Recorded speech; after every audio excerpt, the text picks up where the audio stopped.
Oke, bismillahirrahmanirrahim. Assalamualaikum warahmatullahi wabarakatuh.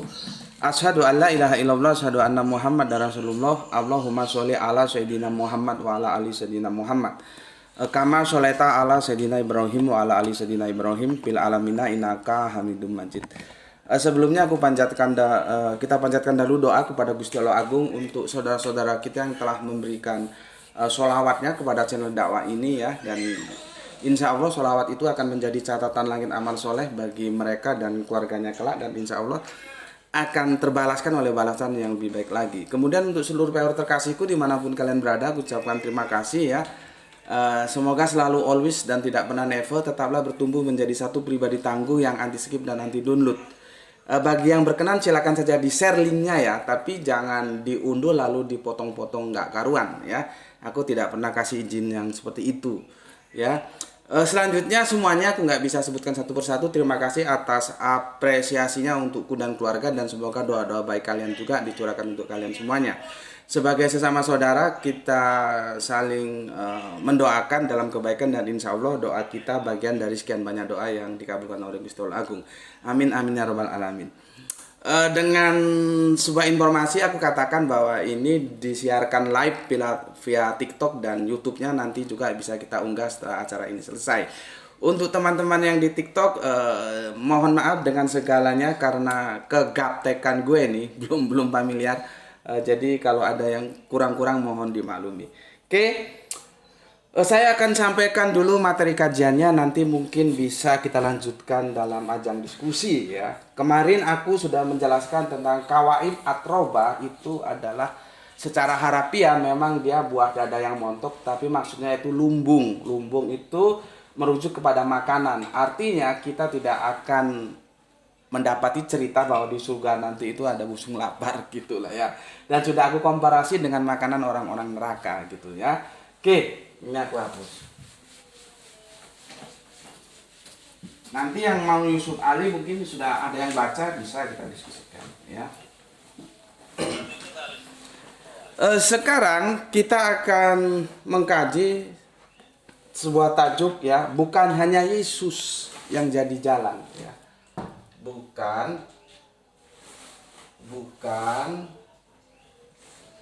hanya Yesus menjadi atau sebagai ya, sebagai aja, sebagai jalan ya. Ini tajuk kita, nggak tahu nanti bisa satu seri atau tidak ya, kita tulis saja satu lah ya. Nanti kalau nggak selesai kita tinggal lanjutkan, kalau nggak selesai ya di seri berikutnya. Begini, beberapa waktu lalu aku diskusi dengan saudara Kristenku ya. Dia merujuk kitab Yohanes 14:6 ya. Yang di rumah mungkin bisa ikut buka juga. Jadi kalau gue ada salah nanti bisa dikoreksi ya. Gue nggak bisa mood ya, gue nggak tahu bagaimana caranya. Jadi tolong tertib, jangan rame dulu ya, supaya sama-sama bisa kita pahami.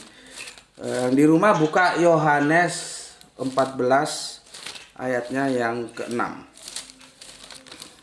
Yohanes 14 ayat yang ke-6.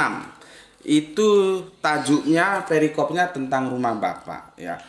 Diambil dengan indah oleh saudara Kristen kita, kalimatnya begini. Kata Yesus kepadanya, "Akulah jalan dan kebenaran dan hidup ya. Tidak ada seorang pun yang datang kepada Bapa kalau tidak melalui aku." Tolong yang ramil bisa di-mute ya. Saya tidak Graito. Oke, terima kasih ya. Jadi saudara Kristen kita menukil Yohanes 14 ya, 14 itu ayat yang ke-6. Aku bacakan di sini ya. Kata Yesus kepadanya, akulah jalan dan kebenaran dan hidup. Jadi Yesus itu pertama dia jalan, yang kedua dia kebenaran, yang ketiga dia hidup. Ya, ini. Ya, mungkin bisa di mute ya untuk yang di TikTok, kasihan temannya nanti nggak bisa ngikuti suaranya.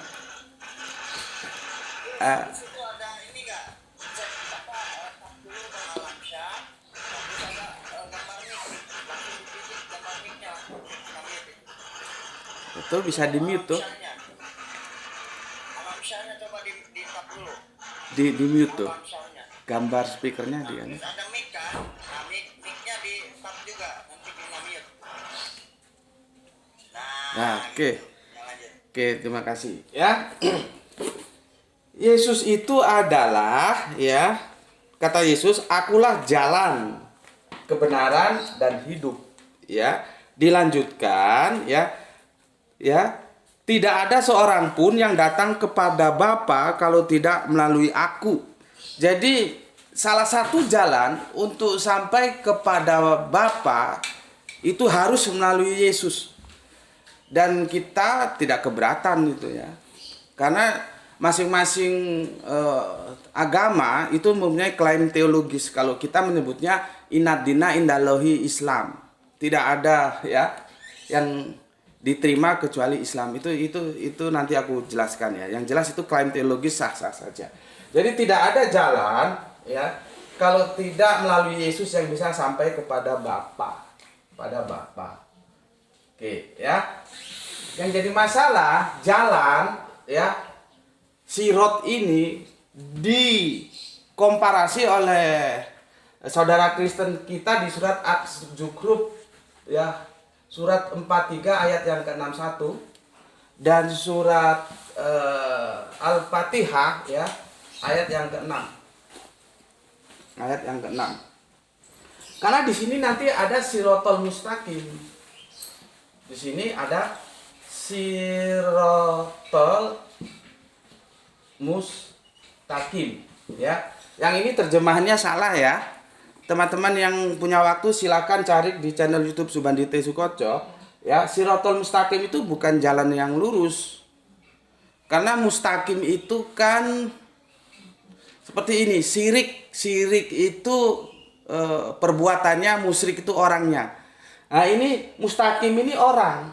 Ini orang, tapi di sini dia menjadi jamak. Orang-orang. Orang-orang yang apa? Yang istiqomah. Sorry gue nggak bisa nulis Arabiun ya. Kalaupun bisa just for myself. Nanti kalau gue nulisnya pakai Turun dulu Gus, karena ini udah jam 6:30, aku mau izin dinas. Monggo, silakan. Nanti lanjutkan sore aja Gus, kalau bisa sore lah. Sore jam berapa? Ya sekitar jam 5 atau menjelang maghrib aja biar kita kayak ngabuburit gitu biar nggak kerasa. Oke. Terima kasih Kang. Saya nanti sampai rumah jam 4:30. Oke, terima kasih. Saya pertimbangkan ya. Oke. Siap. Oke, terima kasih. Gus, ya. Nggih, sami-sami. Semoga selamat nggih. Ya, assalamualaikum warahmatullahi wabarakatuh. Waalaikumsalam warahmatullahi wabarakatuh. Oke, kita lanjutkan. Ada saudara kita yang sedang melanjutkan rutinitasnya ya. Jadi oleh teman Kristen kita kata jalan di Yohanes 14:6 ini di meeting pointkan dengan surat 43, surat Az-Zukhruf 61 ya. Dan juga surat Al-Fatihah surat 1 ayat yang ke-6. Ya, di situ ada jalan-jalan orang yang istiqomah. Sudah aku jelaskan, nanti bisa lihat di channel YouTube-ku juga ya. Itu terjemahan Depak itu salah. Ya. Jadi terjemahan kitab suci itu bukan kitab suci. Ya. Terjemahan itu salah bisa saja, tapi kitab suci tidak boleh salah gitu ya. Kalau salah ya kita benerin dan itu salah. Sirotol mustaqim itu adalah jalan orang-orang yang istiqomah. Tolong dicatat ya, jalan-jalan orang-orang yang istiqomah, dia jamak. Nah, dengan berbekal dua ayat ini ya, maka dikatakanlah oleh saudara Kristen kita bahwa orang Islam itu dianjurkan untuk mengikuti si Yesus ini karena Yesus itu adalah jalan. Itu duduk permasalahan yang sedang kita diskusikan ya. Di situ ya.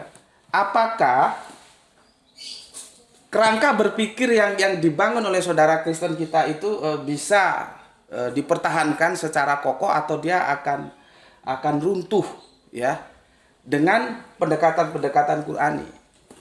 Oke, sekali lagi aku jelaskan ya. Di Yohanes 14 ayat yang ke-6 ditulis ya bahwa Yesus itu jalan, kebenaran dan hidup. Tidak ada satupun yang sampai kepada Bapa kalau tidak melalui Yesus. Dan I'm agree, saya setuju itu. Ya, tidak ada yang sampai kepada Bapa kalau tidak melalui Yesus. Pertanyaannya, when? Kapan? Kapan Yesus menjadi jalan? Gitu ya. Jadi kalau misalkan Gusti ditanya, Anda setuju? Meskipun ini sebetulnya ayat ini debatable ya. Tapi nantilah kita diskusikan. Apakah ini benar-benar firman atau sisipan? Itu juga sedang diperdebatkan. Tapi itu kita abaikan dulu. Kita terima saja dulu bahwa ini adalah original ayatnya seperti ini. Bukan sisipan ya.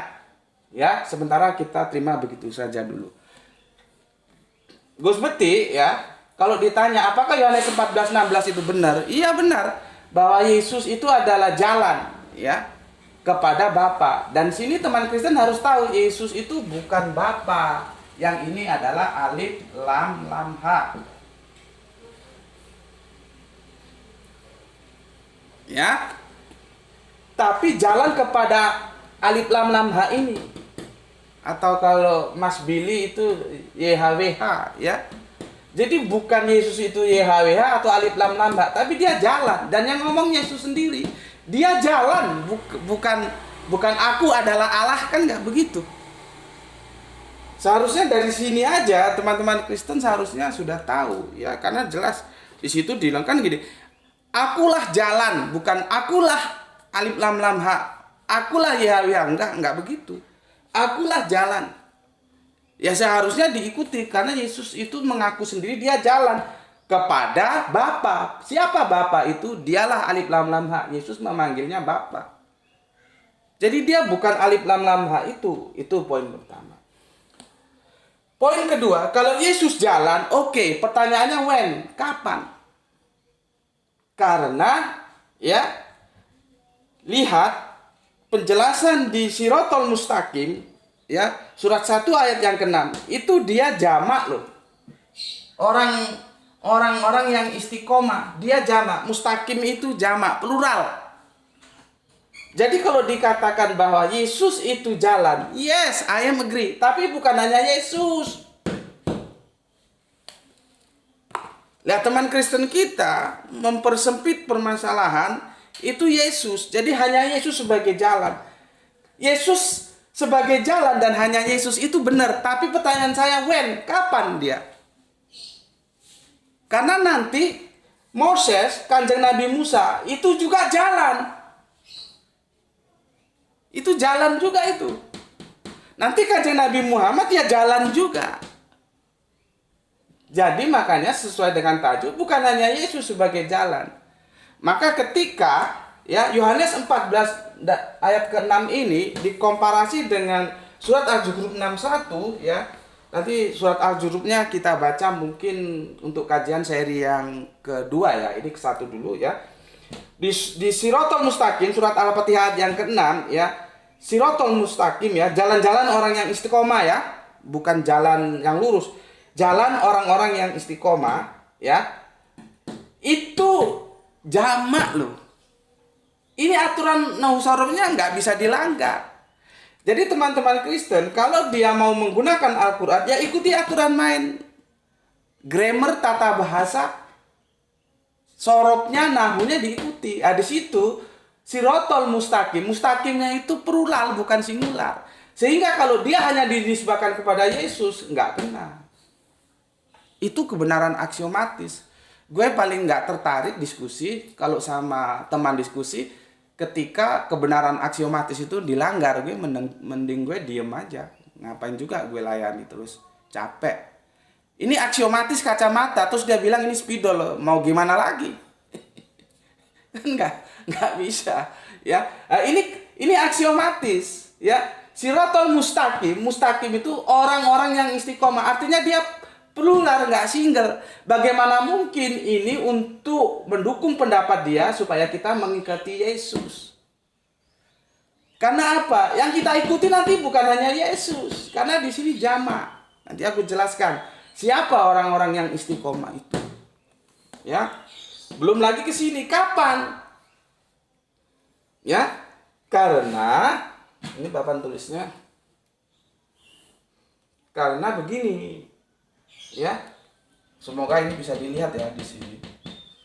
Ada yang namanya lintasan perjalanan. Aduh, nggak bisa ya, nggak cukup. Jadi begini, Abrahamic faith ya itu akan melahirkan 3 anak-anaknya yang kemudian menjadi keberagamaan manusia di bumi ini. Makanya disebut Bapak Abraham itu bapak orang beriman ya.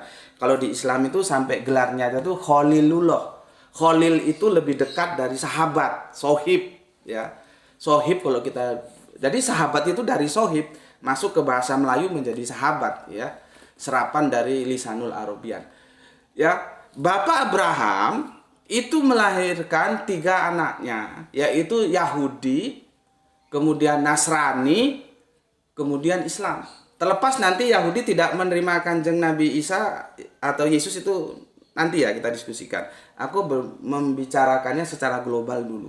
Ya, itu satu garis perjuangan di mana Bapak Abraham itu menelurkan atau melahirkan anak-anaknya yang kalau kita di kampus itu mengatakan Abrahamic faith.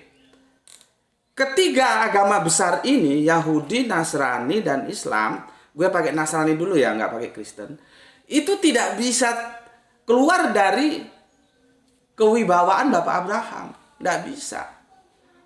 Makanya di Al-Quran diperintahkan milah, sampai disebut milah, bukan din. Milata Ibrahim, ikuti. Jadi kami disuruh mengikuti milah, ya, Bapak Ibrahim itu. Maka kalau teman-teman Kristen ngotot di mana perintah sunat, ya secara tekstual tidak ada, karena itu sudah terangkum dalam ikutilah milah Ibrahim itu. Itu sudah terangkum di situ gitu. Nah, nanti kita lihat di hadis, di sunat, Kanjeng Nabi sunat enggak sunat, nah maka kita ikut sunat. Gitu ya.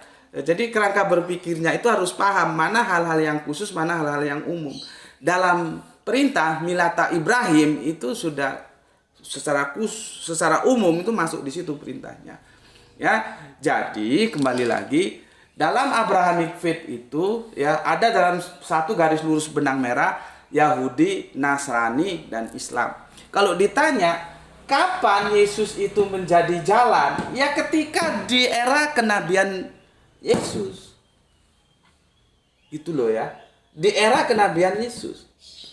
Nah, setelah kenabian Yesus kan ada nabi lagi. Nah, nanti tentunya Kanjeng Nabi Muhammad itu tidak diterima oleh Nasrani.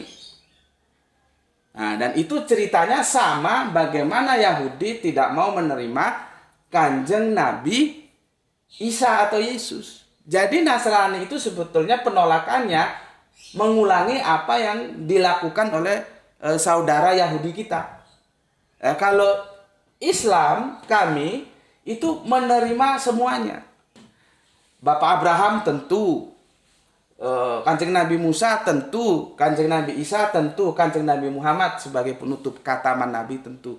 Lah itu dalam satu garis perjuangan yang sama, yang kalau di dalam hadis itu ada 124.000 nabi, dan seutama-utamanya yang keluar dari lisan para nabi itu adalah la ilaha illallah. Itu konsep tauhid yang disampaikan oleh Bapak Ibrahim. Makanya Kanjeng Nabi Musa atau Moses itu di Ulangan berapa? 69 atau 46 tuh ya.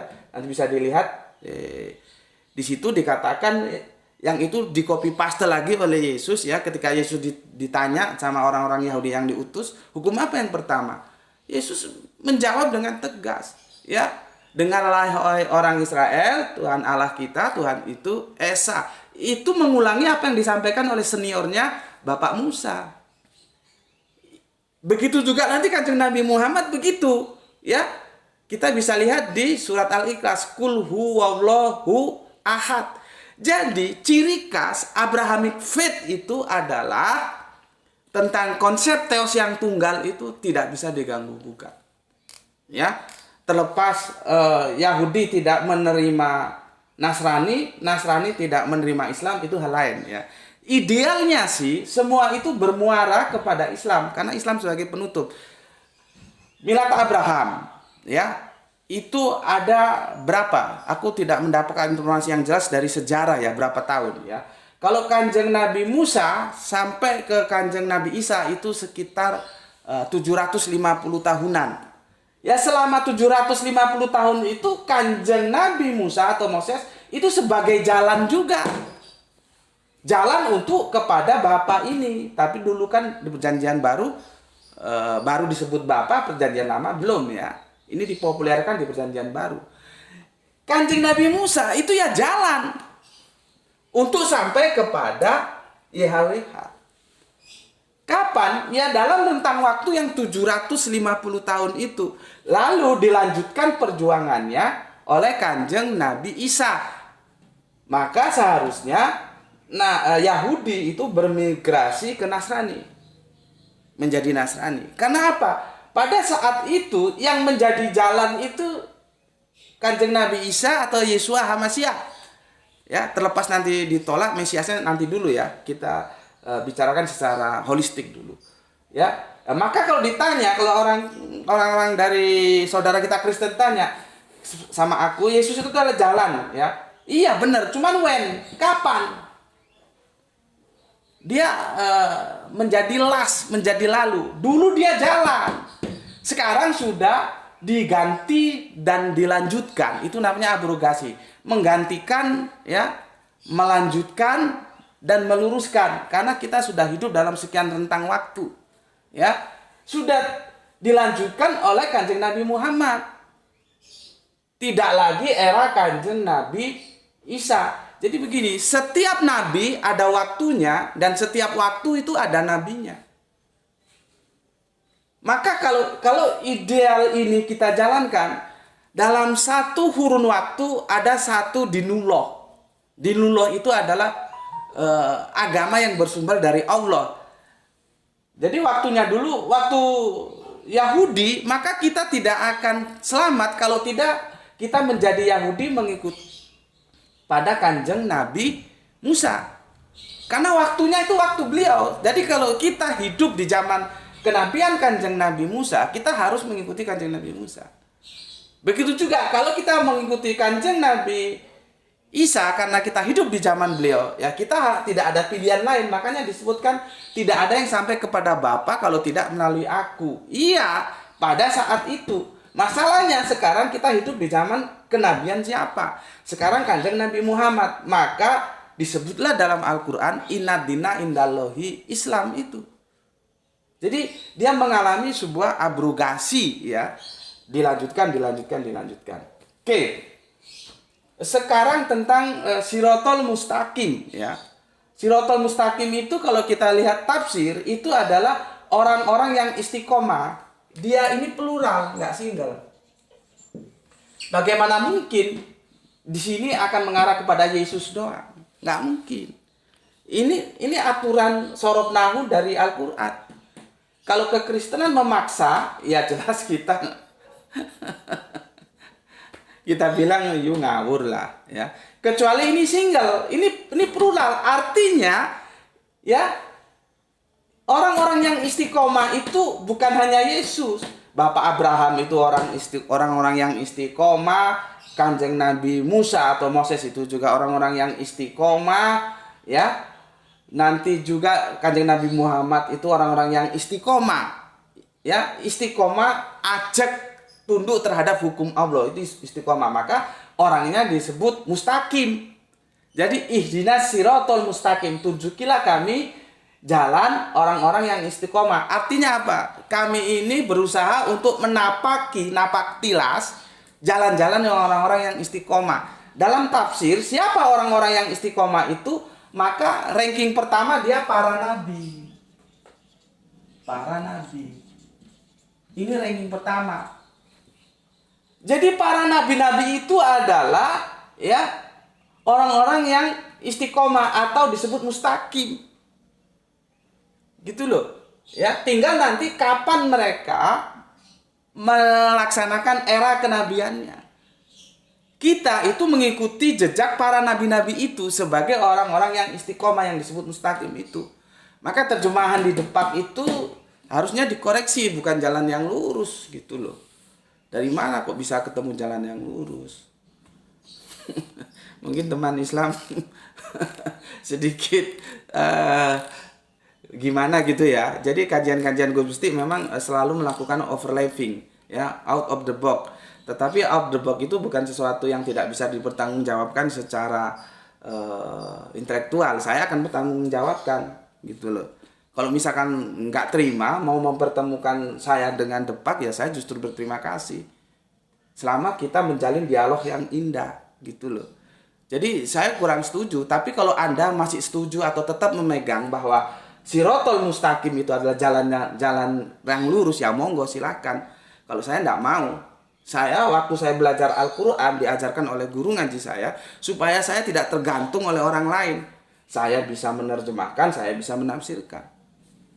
Enggak terkooptasi gitu loh. Tapi saya tetap menghormati terjemahan orang lain dan tafsiran orang lain, monggo-monggo saja gitu. Jadi tidak ada ceritanya di sini feodalisme pendidikan, enggak ada. Itu gue lawan gitu. Ya, tapi gue tetap hormati gitu ya. Jadi kalau kita tunduk terhadap teks, ya teks itu harus pertama kali dipegang teks, baru nanti kita masuk ke konteks. Teksnya ini bunyinya begitu, jadi mau dirubah gimana? Orang dia bilang Sirotol Mustaqim, dan Mustaqim itu adalah orang-orang yang istiqomah. Bagaimana dia mau masuk ke jalan yang lurus, kan jadi aneh gitu loh. Ya. Jadi kita harus tunduk terhadap teks dulu, baru kita masukkan ke konteksnya seperti itu. Ya, jadi aku katakan lagi, bukan hanya Yesus sebagai sebagai jalan untuk sampai kepada Bapa. Para nabi itu kalau kita lihat tafsir itu urutan pertama.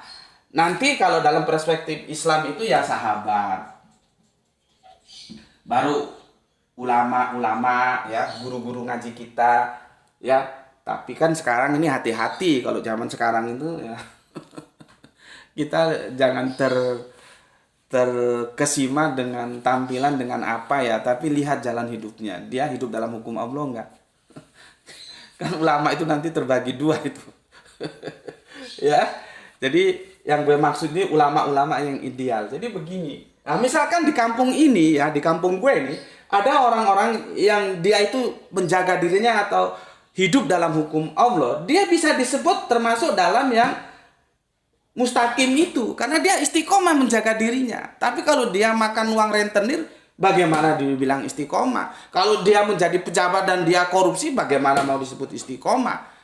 Kalau dia suka bermain yang itu diharamkan, itu nggak bisa disebut istiqomah. Jadi itu cara memahaminya ya, tentang Sirotol Mustaqim itu jalan orang-orang yang istiqomah. Siapapun dia yang istiqomah, kita berusaha menapaktilasi jalannya. Ya, urutan pertama itu para nabi. Sehingga kalau ini dinisbahkan kepada Yesus, Anda salah, bos. Tidak didukung oleh sorob nahunya, karena ini plural bukan singular. Yang pertama, yang kedua, oke, Yesus itu menjadi jalan. Pertanyaan gue kapan? Kan dia sudah berlalu, sudah tergantikan oleh yang berikutnya. Di dalam Injil juga dia mengatakan, aku akan minta kepada Bapa seorang penolong yang lain. Perdebatannya nanti siapa penolong yang lain itu, kan di sana. Ya, jadi ini untuk yang surat pertama dari surat dari Al-Quran ya, ayat yang ke-6. Insya Allah besok yang surat Al-Zukhruf 4361. Karena ini lebih panjang untuk menjelaskannya ya. Intinya seperti ini ya, tidak bisa diklaim, oh itu orang Islam harus ikut Yesus karena apa? Yesus itu adalah jalan, dan itu kan kalian suruh mengikuti jalan yang lurus gitu. Oh nanti dulu bos. Nanti dulu kita bisa diskusikan dulu. Oke ya. Di situ titik masalahnya ya. Semoga nanti kita bisa diskusikan. Untuk selanjutnya begini, ada konsekuensi logis yang harus ditanggung oleh teman-teman Kristen sebetulnya. Ya, saya coba beralih. Ini sudah ya, yang besok kita lanjutkan. Kalau mau memahami ini, ya, mau memahami ini, Yohanes 14 ini, ya, maka coba kita baca Yohanes 8:32, ya, Yohanes 8:32. Yohanes 8:32. Yang di rumah coba buka juga ya. Semoga kita tidak salah. Nanti kalau aku salah, nggak ada yang mengkontrol. Yohanes 8:32. Ya, Yohanes 8:32. Begini ya.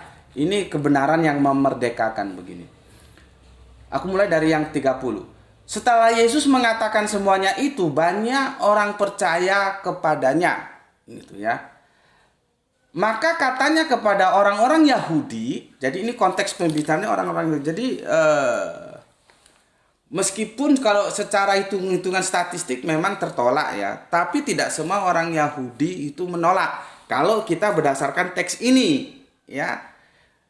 Sekali lagi aku ulangi, secara mayority statistikal maybe ya bisa dikatakan orang Yahudi menolak itu secara general, secara umum, tapi tidak semua. Ada juga yang menerima karena teksnya bunyinya begini.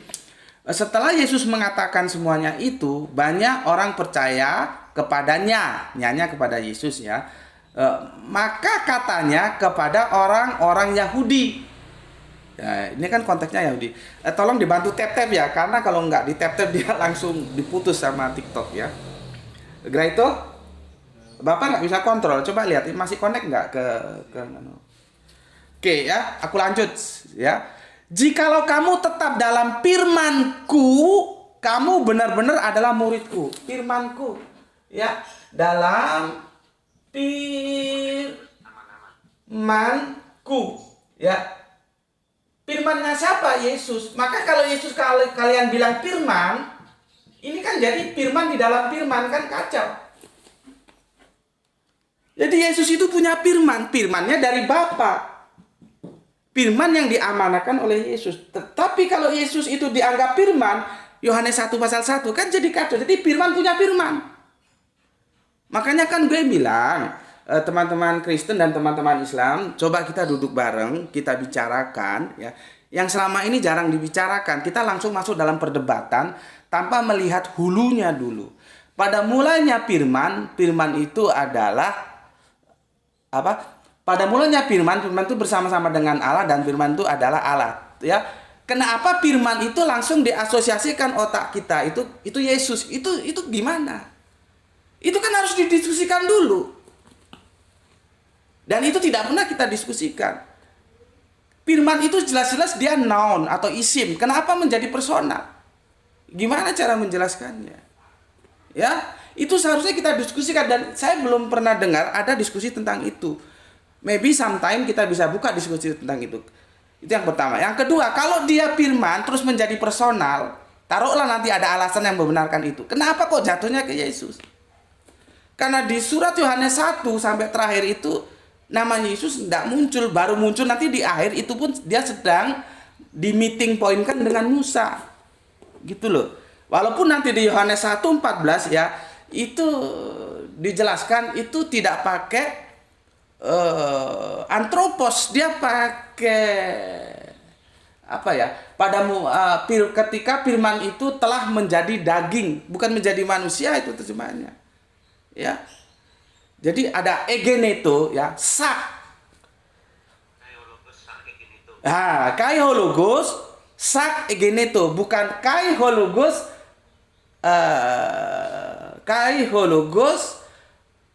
antropos egeneto, enggak begitu. Enggak muncul itu antropos. Jadi itu seharusnya terjemahan itu kalau kita jujur itu menjadi daging. Artinya ketika itu daging, itu juga masih terbuka untuk diperdebatkan. Cuman kan perdebatan itu jarang. Seharusnya kita jangan langsung ke hilir, kita ke hulunya dulu. Karena itu kan sebuah karya sastra yang dibangun oleh Philo gitu loh. Himne Platonis itu. Gimana ceritanya? Itu kan harus kita diskusikan dulu. Oke, karena dia akan menjadi di sini. Yohanes bilang, kamu tuh kalau mau selamat ikuti firmanku, ya. Aku ulangi lagi di sini, ya. Maka kata-katanya kepada orang-orang Yahudi yang percaya kepadanya, jika kamu tetap dalam firmanku, kamu benar-benar adalah muridku. Nah, inilah yang aku bilang, ya, sebetulnya soteriologi salib itu perlu kita diskusikan juga. Soteriologi salib itu kan yang bangun dogma itu Paulus. Apakah satu-satunya keselamatan itu harus percaya Yesus tersalib?